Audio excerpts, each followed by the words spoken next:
മലബാർ ആധുനിക ചരിത്രവും സാമൂഹിക വികാസവും. ആധുനിക കേരളത്തിൻ്റെ നിർമ്മിതിയിലും അതിൻ്റെ ദിശയെ നിർണ്ണയിക്കുന്നതിലും സവിശേഷമായ തരത്തിൽ ഇടപെട്ട ഒരു ഭൂപ്രദേശമാണ് മലബാർ എന്ന് നമുക്ക് പറയാനാവും. പുതിയ കാലത്തെ കേരളത്തെ നിർണ്ണയിക്കുന്നതിൽ കേരളത്തിൻ്റെ നവോത്ഥാന ആധുനീകരണ പ്രക്രിയയിൽ പലതരത്തിലും ഇടപെട്ട ഒരു ഭൂപ്രദേശം കൂടിയാണ് മലബാർ. മലബാർ എന്ന വാക്കിനകത്ത് പൗരാണിക കാലത്തെ പരിഗണിക്കുകയാണെങ്കിൽ ഇന്ന് നിലനിൽക്കുന്ന കേരളത്തെ മൊത്തമായും പുറമെ ഗോവ മുതൽ കന്യാകുമാരി വരെ, ഗോവ കർണാടകയുടെയും ഗോവയുടെയും ഭാഗമായിരിക്കുന്ന ഭാഗങ്ങളും തമിഴ്നാടിൻ്റെ ഭാഗമായിരിക്കുന്ന മേഖലകൾ ഉൾപ്പെടെ വിപുലമായ ഒരു ഭൂപ്രദേശത്തെയാണ് പൗരാണിക കാലത്ത് മലബാർ എന്ന് ഇവിടെ വന്നിരുന്ന ആളുകൾ മൊത്തത്തിൽ വിളിച്ചിരുന്നു. മലബാർ തീരം എന്നുള്ള തരത്തിലാണ് അന്ന് പറയപ്പെട്ടിരുന്നത്.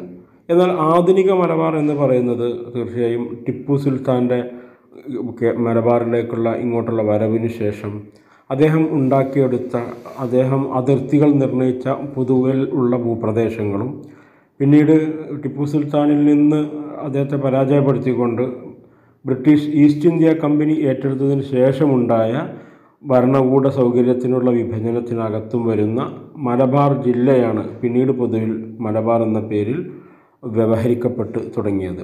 ഈ അർത്ഥത്തിൽ മലബാർ എന്ന് വ്യവഹരിക്കപ്പെടുന്ന ഈ ഭൂപ്രദേശത്തിനകത്ത് ഉണ്ടായ കഴിഞ്ഞൊരു 300 വർഷത്തിൻ്റെ അകത്തുണ്ടായ പലതരത്തിലുള്ള വികാസങ്ങളെ നമുക്ക് വേണമെങ്കിൽ നമുക്ക് പറയാവുന്ന തരത്തിലാണ് മലബാർ എന്നും ആ വികാസങ്ങളെ മലബാറിൻ്റെ സാമൂഹിക വികാസങ്ങളായും മറ്റും നമുക്ക് ചരിത്രമായും പരിഗണിക്കാവുന്നത് എന്ന് തോന്നുന്നു.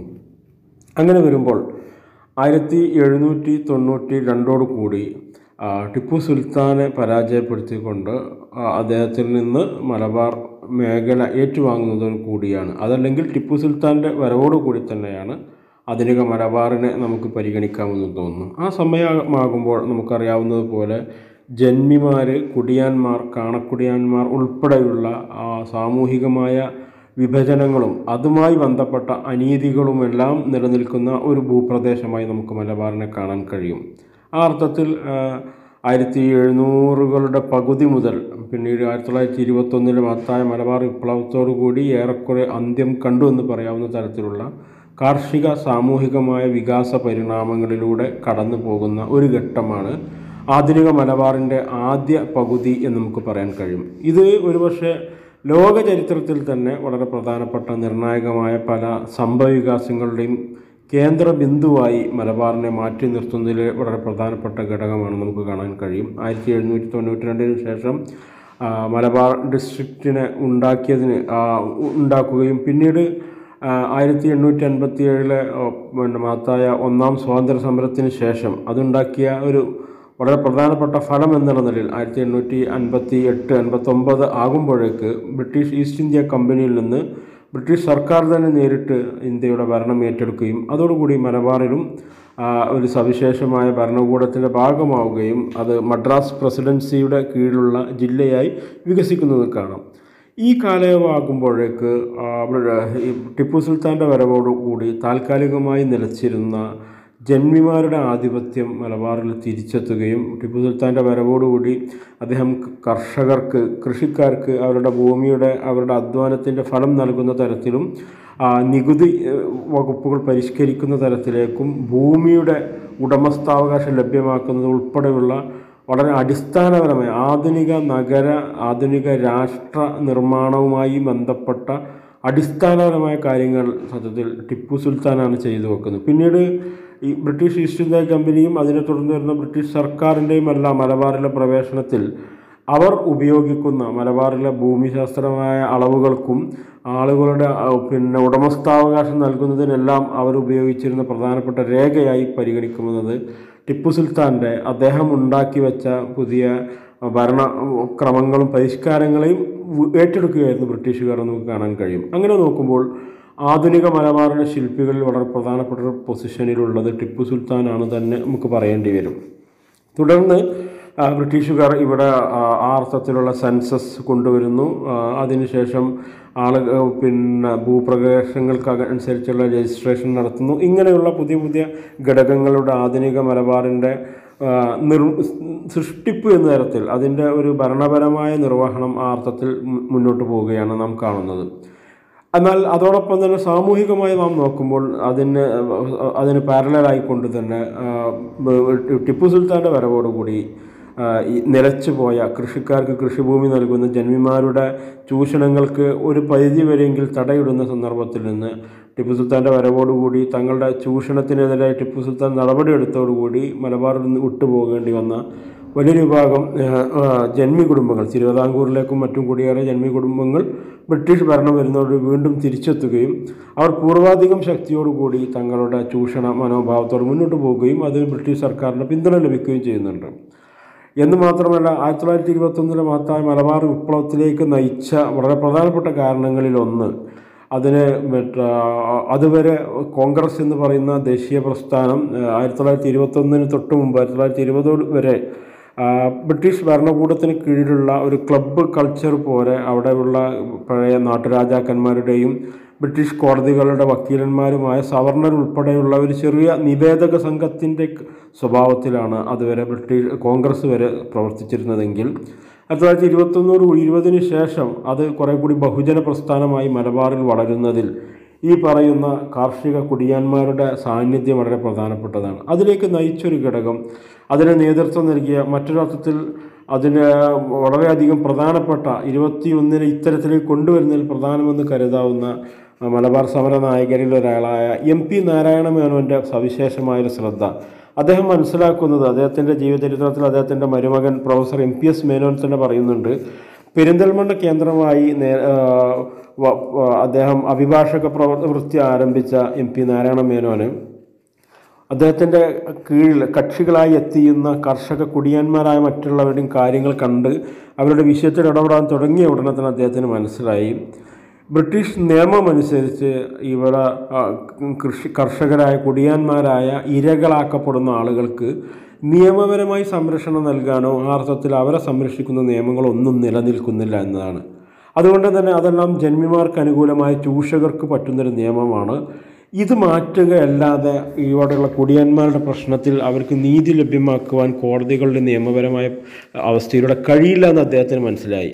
അതുകൊണ്ട് തന്നെ ആ നിയമത്തെ തിരിച്ചു കൊണ്ടുവരണമെങ്കിൽ, ആ നിയമത്തെ ഇല്ലാതാക്കണമെങ്കിൽ, പുതുതായ നിയമം ഇവർക്ക് കൂടിയുള്ളത് കൊണ്ടുവരണമെങ്കിൽ അതിന് പ്രക്ഷോഭം അനിവാര്യമാണ് എന്നും ഇപ്പോൾ നടക്കുന്ന ഖിലാഫത്ത് പ്രക്ഷോഭത്തിനും അതുപോലെ തന്നെ സ്വാതന്ത്ര്യ സമരത്തിനു വേണ്ടിയുള്ള ശ്രമങ്ങൾക്കിടയിലേക്ക് കുടിയാൻ പ്രശ്നം കൂടി അതിൻ്റെ ഭാഗമായെങ്കിൽ മാത്രമേ ആ അർത്ഥത്തിലുള്ളൊരു വികാസം, ആ അർത്ഥത്തിലുള്ളൊരു മാറ്റം ഇതിനകത്തുണ്ടാവൂ എന്നും MP നാരായണ മേനോൻ മനസ്സിലാക്കുകയും അങ്ങനെയാണ് 1921 വളരെ സുപ്രധാനമായ മഞ്ചേരി സമ്മേളനത്തിൽ അദ്ദേഹം 5ാമത് മലബാർ ജില്ലാ കോൺഗ്രസ് സമ്മേളനത്തിൽ വെച്ച് അദ്ദേഹത്തിൻ്റെയും മറ്റും നേതൃത്വത്തിൽ കുടിയാൻ നിയമം അതിനെതിരായ അത് ആവശ്യപ്പെട്ടുകൊണ്ടുള്ള സർക്കാർ ഈ അർത്ഥത്തിലുള്ള പ്രക്ഷോഭങ്ങളും അതിനനുസരിച്ചുള്ള നിവേദനങ്ങളും ഒക്കെ ഉണ്ടായിത്തീരുന്നത്. അങ്ങനെ ആ പ്രമേയം ആണ് അവിടെ ആ സമ്മേളനത്തിൽ അംഗീകരിക്കപ്പെടുന്നത്. അതോടുകൂടിയാണ് പിന്നീട് മലബാറിൽ കൂടുതൽ രക്തരൂക്ഷിതമായ, അതുവരെ മലബാറിലെ മാപ്പിള സമൂഹം നടത്തിയിരുന്ന 1857 മുതൽ 1830 ശേഷം പിന്നീട് 21 വരെയുള്ള കാലഘട്ടം വരെ നടന്ന 35ഓളം പ്രധാനപ്പെട്ട പോരാട്ടങ്ങൾ, ബ്രിട്ടീഷുകാരുടെയും യൂറോപ്യന്മാരായ ഓഫീസർമാർക്കുമെതിരെ മാപ്പിളമാർ നടത്തിയ വിവിധ പോരാട്ടങ്ങളുടെ എല്ലാം അടിസ്ഥാന സ്വഭാവം എന്നുള്ളത് ഈ പറഞ്ഞ കുടിയാൻ പ്രശ്നം ഉൾപ്പെടെയുള്ളവയായിരുന്നെങ്കിൽ അതിന് കുറെ കൂടി വിപുലമായ തലത്തിലേക്ക് ഏറ്റെടുത്ത് വെക്കുകയായിരുന്നു MP നാരായണ മേനോൻ 1921 ചെയ്യുന്നത്. എന്തായിരുന്നാലും ആ ഒരു അർത്ഥത്തിൽ കുടിയാൻ പ്രശ്നങ്ങളുടെയും ഒക്കെയുള്ള ചൂഷിത വർഗങ്ങളുടെ വ്യത്യാസങ്ങൾ കൂടിയാണ് 1792 മുതൽ ഇങ്ങോട്ടുള്ള മലബാറിൻ്റെ ചരിത്രം എന്നുകൂടി മറ്റൊരർത്ഥത്തിൽ പറയാം. എന്തായിരുന്നാലും 1921 സത്യത്തിൽ ബ്രിട്ടീഷ് സർക്കാരിന് ഇന്ത്യയിൽ നിന്ന് വിട്ടുപോകണമെന്നും ഇന്ത്യ ശാശ്വതമായി തങ്ങളുടെ കൈവശം വയ്ക്കേണ്ടതില്ല എന്നും ആ ഭൂപ്രദേശവുമായി ബന്ധപ്പെട്ട ബാധ്യതകൾ, അതുമായി ബന്ധപ്പെട്ട വിഷയങ്ങൾ തങ്ങളെ വൻതോതിൽ ബാധിക്കുമെന്ന് തിരിച്ചറിയാനുള്ള വളരെ ഇന്ത്യൻ സ്വാതന്ത്ര്യ സമരത്തിലെ വളരെ നിർണായകമായൊരു ഘട്ടം കൂടിയായിരുന്നു 1921 മലബാറിലെ വിപ്ലവം എന്നുകൂടി തിരിച്ചറിയുന്നൊരു സന്ദർഭം കൂടിയാണ് ഈ പുതിയ കാലഘട്ടം. 100 വർഷം പിന്നിടുമ്പോൾ ആ അർത്ഥത്തിൽ ചരിത്രകാരന്മാരുടെ തിരിച്ചറിവുകളിലേക്ക്, അതായത് ഇന്ത്യൻ സ്വാതന്ത്ര്യ സമരത്തിൽ വളരെ നിർണായകമായി പിന്നീട് 10-24 വർഷങ്ങൾക്ക് 26 വർഷത്തിനു ശേഷമാണ് ബ്രിട്ടീഷുകാർ ഇന്ത്യ വിട്ടുപോയതെങ്കിലും അടിസ്ഥാനപരമായി ഇന്ത്യ എന്നുള്ളത് തങ്ങളുടെ ഭൂപ്രദേശമല്ല, ഈ അർത്ഥത്തിലുള്ളൊരു ഭരണവുമായി മുന്നോട്ട് പോകേണ്ടതില്ല എന്ന തരത്തിൽ ബ്രിട്ടീഷ് ഭരണകൂടത്തിനെ മാറ്റി ചിന്തിപ്പിക്കുന്ന വളരെ നിർണായകമായൊരു ഘടകം 1921 മലബാർ വിപ്ലവമാണ്. പിന്നീട് ഇന്ന് പുറത്തു വരുന്ന വ്യത്യസ്ത രേഖകൾ പ്രകാരം ബ്രിട്ടീഷ് ഭരണകൂടത്തെ ബ്രിട്ടീഷ് ഭരണകൂടത്തിൻ്റെ അടി മുതൽ മുടി വരെ, അതിൻ്റെ ബ്രിട്ടീഷ് ക്യാബിനറ്റ് ഉൾപ്പെടെ ബ്രിട്ടീഷ് പ്രധാനമന്ത്രിയും രാജ്ഞിയും അടക്കം പാർലമെൻ്റ് അടക്കം പ്രക്ഷുബ്ധമാകുന്ന തരത്തിലേക്ക് മലബാറിൽ 1921 വിപ്ലവ സംരംഭങ്ങൾ മാറിയിരുന്നു എന്നുള്ളത് മലബാർ എന്ന ഭൂപ്രദേശത്തെ ബ്രിട്ടീഷ് രാജാധിപത്യവുമായി ബന്ധപ്പെട്ട് ബ്രിട്ടീഷ് സാമ്രാജ്യത്വവുമായി ബന്ധപ്പെട്ട വളരെ നിർണായകമായൊരു പൊസിഷനിൽ നമുക്ക് കാണാൻ പ്രേരിപ്പിക്കുന്ന ഒരു ഘടകം കൂടിയാണ്. ആ അർത്ഥത്തിൽ അതിൻ്റെ രാഷ്ട്രീയമായ വികാസത്തിനകത്ത് ഇന്ത്യയുടെ സ്വാതന്ത്ര്യ സമരവുമായി ബന്ധപ്പെട്ട ഏറ്റവും നിർണായകമായ പോരാട്ടം 1857 ഒന്നാം സ്വാതന്ത്ര്യ സമരം, അതിന് ഒട്ടേറെ നാട്ടുരാജാക്കന്മാരുടെയും മറ്റും പിന്തുണ ഉണ്ടായിരുന്നെങ്കിൽ അതിനുശേഷം ബ്രിട്ടീഷ് സൈന്യവുമായുള്ള നേർക്കുനേരെ നടന്ന ഏറ്റവും വിപുലവും ഏറ്റവും പ്രധാനപ്പെട്ടതുമായൊരു സമരം എന്ന് പറയുന്നത് ഇന്ത്യൻ സ്വാതന്ത്ര്യ സമരത്തിലെ സമരം എന്ന് പറയുന്നത് തീർച്ചയായും 1921 മലബാർ വിപ്ലവം തന്നെയാണ്. നമ്മുടെ ദേശീയവാദ ചരിത്രകാരന്മാരും നമ്മുടെ മുഖ്യധാര പഠനങ്ങളൊന്നും ആ അർത്ഥത്തിലുള്ള ഒരു വികാസക്ഷമമായ തരത്തിൽ അതിനെ കാണുന്നില്ല, അല്ലെങ്കിൽ അതിനെ പരിഗണിക്കുന്നില്ല എന്നുള്ള ഇത് മറ്റൊരർത്ഥത്തിൽ ചർച്ചപ്പെടേണ്ട ഒരു ഘടകമാണ്. എങ്കിൽ പോലും സത്യസന്ധമായി ചരിത്രത്തെ നോക്കിക്കാണുന്നവർക്ക് മനസ്സിലാക്കാൻ കഴിയും, ഇന്ത്യൻ സ്വാതന്ത്ര്യ സമരത്തിൽ ഇന്ത്യ വിട്ടുപോവുക എന്നുള്ള ഒരു തീരുമാനത്തിൽ നിർണായകമായൊരു ബോധ്യത്തിലേക്ക് ബ്രിട്ടീഷ് ഭരണകൂടത്തെ ചലിപ്പിക്കുന്നത് 1921 മഹത്തായ വിപ്ലവമാണ് എന്നുള്ളത് കൊണ്ട് തന്നെ വിപ്ലവം സാങ്കേതിക അർത്ഥത്തിൽ പരാജയപ്പെട്ടിരുന്നെങ്കിലും അതിൻ്റെ ദീർഘമായ ലക്ഷ്യത്തിനകത്ത് ഏറ്റവും മികച്ച വിജയം തന്നെയാണ് കൈവരിച്ചത് എന്ന് നമുക്ക് ഈ സന്ദർഭത്തിൽ മനസ്സിലാക്കാൻ കഴിയും.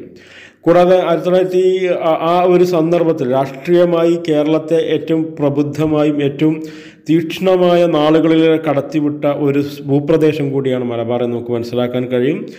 ആധുനിക കാലത്ത് കേരളം യുദ്ധം എന്ന് പറയുന്ന ഒരു സാമൂഹിക അവസ്ഥയെ അനുഭവിച്ച ഒരു ഭൂപ്രദേശം കൂടിയാണ് മലബാർ എന്ന് പറയാൻ കഴിയും. ആ അർത്ഥത്തിൽ ലോകത്തിലെ 1-ാം നമ്പർ സൈനിക ശക്തിയുമായി ഒരു ജനത നേർക്കുനേരെ ഏറ്റുമുട്ടുന്ന ഒരു അനുഭവം ബ്രിട്ടീഷുകാരുടെ കൊളോണിയൽ ചരിത്രത്തിൽ തന്നെയും ഏതെങ്കിലും സൈനിക ശക്തിയുടെ പിൻബലമില്ലാതെ നാട്ടുകാർ ഇങ്ങനെ അവരെ പരാജയപ്പെടുത്തി താൽക്കാലികമായെങ്കിലും 6 മാസത്തേക്കെങ്കിലും ഒരു ഭരണകൂടം സംവിധാനിക്കുന്ന ഒരു അനുഭവം പോലും ബ്രിട്ടീഷ് കൊളോണിയൽ നൂറ്റാണ്ടുകൾ നീണ്ട ബ്രിട്ടീഷ് കൊളോണിയൽ ഹിസ്റ്ററിയിൽ നമുക്ക് അങ്ങനെ പൊതുവിൽ പറയാൻ കഴിയില്ല.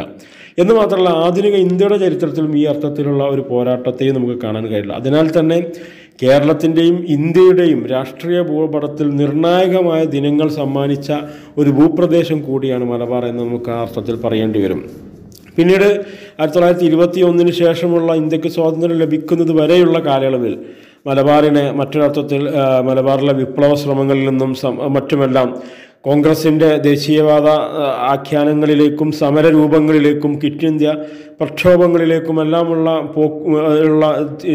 യാത്രകളിലൂടെ അങ്ങനെയുള്ള ആ അർത്ഥത്തിലുള്ള രാഷ്ട്രീയ പ്രവർത്തനങ്ങളിലൂടെ സമരമുഖരിതമായ ദിനങ്ങളിലൂടെയാണ് പിന്നീട് മലബാർ കടന്നു പോകുന്നത്.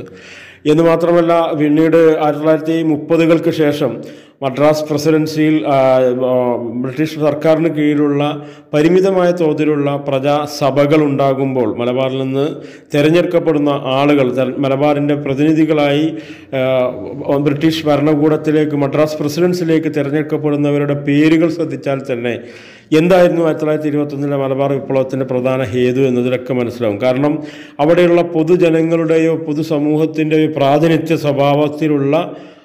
സ്വഭാവമായിരുന്നില്ല. പ്രത്യേകിച്ചും 1930-കൾക്ക് ശേഷം മദ്രാസ് പ്രസിഡൻസി 1966 വരെയുള്ള ഒരു ഘട്ടം, 1947 ശേഷം പിന്നീട് ഭാഷാടിസ്ഥാനത്തിൽ മലബാർ വിഭജിക്കപ്പെടുന്നത് വരെയുള്ളൊരു കാലഘട്ടം വരെ നോക്കുമ്പോൾ ദേശീയ പ്രസ്ഥാനത്തിനകത്തു നിന്നുള്ള സമുന്നതരായ സവർണ ഹിന്ദു വിഭാഗത്തിൽ നിന്ന നേതാക്കന്മാരൊക്കെയാണ് അതിലുള്ളത്.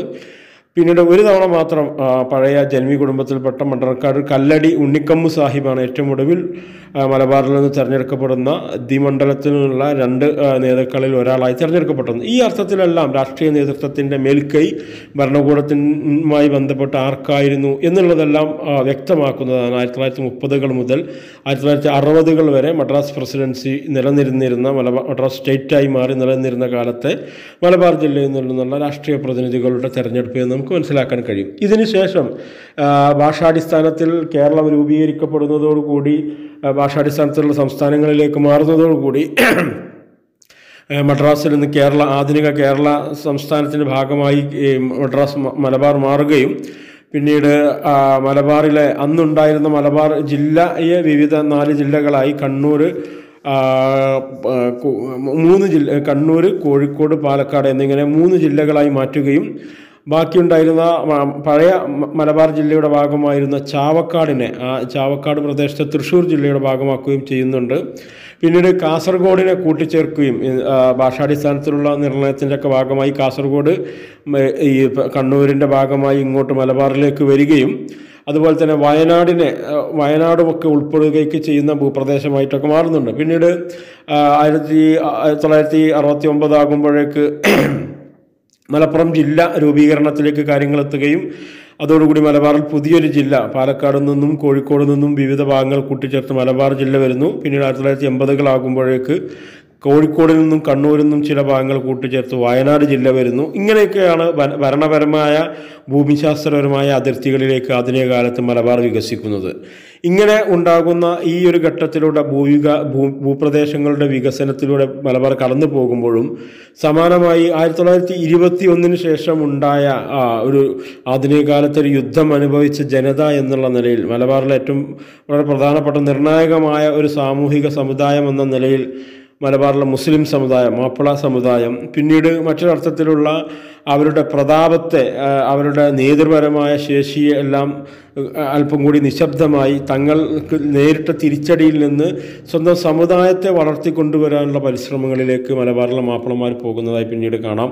1921 മഹത്തായ വിപ്ലവത്തിന് ശേഷമുണ്ടായ വൻതോതിലുള്ള വിധവകളായും യതീമകളായ അനാഥകളായ മക്കളും തകർക്കപ്പെട്ട വീടുകൾക്കും ഇടയിൽ നിന്നിരുന്നൊരു ജനതയ്ക്ക് ആ കാലത്ത് 1921 മുതൽ 1925-27 വരേക്കും ഉത്തരേന്ത്യയിൽ നിന്നുള്ള വർത്തക പ്രമാണിമാരായ മുസ്ലിങ്ങളുടെ നേതൃത്വത്തിൽ വൻതോതിലുള്ള സഹായങ്ങൾ ലഭ്യമാവുകയും അതിൻ്റെ ഒരു അടയാളമായിക്കൊണ്ട് കോഴിക്കോട് വെള്ളിമാട് കുന്നുള്ള JDT ഇസ്ലാം, പഞ്ചാബിൽ നിന്നുള്ള സംഘത്തിന് ജമിയത്ത് ദഅവത്തി വൽ ഇസ്ലാം ഫിൽ ഇസ്ലാം എന്ന് പറയുന്ന ജമിയത്ത് ദഅവത്തി വ തബ്ലീഗിൽ ഇസ്ലാം എന്ന് പറയുന്ന JDT ഇസ്ലാം എന്ന് പറയുന്ന സംഘടന സ്ഥാപിതമാവുകയും അവരുടെ നേതൃത്വത്തിലുള്ള വിപുലമായ വിദ്യാഭ്യാസ സംരംഭങ്ങൾ അതുപോലെ തന്നെ അനാഥശാലകളുമൊക്കെ വരികയുണ്ടായി. സമാനമായി പിന്നീടും 1930 മലബാറിൽ ഒന്നാകെ പടർന്നു പിടിച്ച 30കളിലും 40കളിലും പടർന്നു പിടിച്ച കോളറ ഉൾപ്പെടെയുള്ള മഹാമാരികളെ തുടർന്ന് ഒട്ടേറെ കുടുംബങ്ങൾ അനാഥമാവുകയും അനാഥരായ മക്കളുണ്ടാവുകയൊക്കെ ചെയ്ത സന്ദർഭത്തിൽ ആണ് പിന്നീട് തിരൂരങ്ങാടി, യത്തീങ്ങാന പോലെയുള്ള മറ്റ് അനാഥശാലകളും വരുന്നത്. അപ്പോൾ മലബാറിലെ അനാഥശാലകളുടെ ചരിത്രം പരിശോധിക്കുകയാണെങ്കിൽ തന്നെ മലബാറിലെ സാമൂഹിക ജീവിതത്തിൻ്റെ വികാസ പരിണാമങ്ങളെക്കുറിച്ച് വൻതോതിലുള്ള ഒരു വിവരം നമുക്ക് ലഭ്യമാകുന്നതാണ്. പിന്നീട് 1980കളോടുകൂടി 70കൾക്ക് ശേഷമാണ് പേർഷ്യയിലേക്കും പിന്നീട് ഗൾഫ് രാജ്യങ്ങളിലേക്കുള്ള കുടിയേറ്റമാണ് പുതിയ കാലഘട്ടത്തിലുള്ള മലബാറിനെ നിർമ്മിച്ചെടുക്കുന്നത്. മലബാറിനെ മാത്രമല്ല ആധുനിക കേരളത്തെ തന്നെ നിർമ്മിച്ചെടുക്കുന്നത് സത്യത്തിൽ ഈ പ്രവാസമാണെന്ന് നമുക്ക് പലരും നിരീക്ഷിച്ചിട്ടുണ്ട്.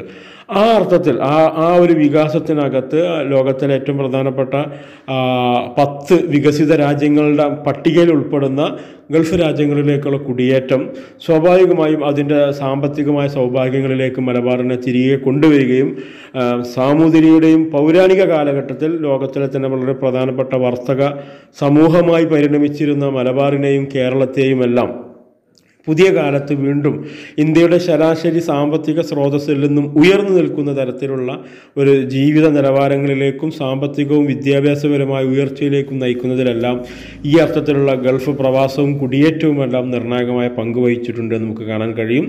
തുടർന്ന് വരുന്ന ആധുനിക കേരള രൂപീകരണത്തിൻ്റെ അകത്ത് ശേഷമുള്ള ആധുനിക കേരളത്തിലെ രാഷ്ട്രീയ കുതിപ്പുകളുടെ ചരിത്രത്തിനകത്ത് മലബാറിൽ നിന്നുള്ള കണ്ണൂരിൽ നിന്നും സവിശേഷമായിട്ടുള്ള കമ്മ്യൂണിസ്റ്റ് പ്രസ്ഥാനത്തിൻ്റെ നേതൃത്വം മലപ്പുറം ജില്ലയിൽ നിന്നാണെങ്കിൽ EMSനെ പോലുള്ള നവകേരള ശില്പികളിൽ ഒരാൾ എന്ന് പറയാവുന്ന EMSൻ്റെ സാന്നിധ്യം മുതൽ വളരെ പ്രധാനമായി അതിനേക്കാൾ കൂടുതലായി ദീർഘകാലാടിസ്ഥാനത്തിൽ കേരളത്തിൻ്റെ രാഷ്ട്രീയ മണ്ഡലത്തിൽ ശ്രദ്ധേയമായി നിലനിന്നത് മുസ്ലിം ലീഗ് എന്ന രാഷ്ട്രീയ പ്രസ്ഥാനത്തിന് അഖിലേന്ത്യാ തലത്തിലുണ്ടായിരുന്ന വൻതോതിലുണ്ടായിരുന്ന മുസ്ലിം ലീഗ് എന്നുള്ളത് കുറെ കൂടി കേരളത്തിലേക്കും സവിശേഷമായി മലബാറിലേക്കും ഒതുങ്ങിയെങ്കിലും മലബാർ എന്ന ഭൂപ്രദേശത്തിൻ്റെ രാഷ്ട്രീയമായ വികാസ പരിണാമങ്ങളിലെ നിർണായക ശക്തിയായി മുസ്ലിം ലീഗ് മാറുന്നതാണ് ആധുനിക കേരളത്തിൻ്റെ അവസാന ഖണ്ഡത്തെ നാം പരിശോധിക്കുമ്പോഴും കാണാൻ കഴിയുക.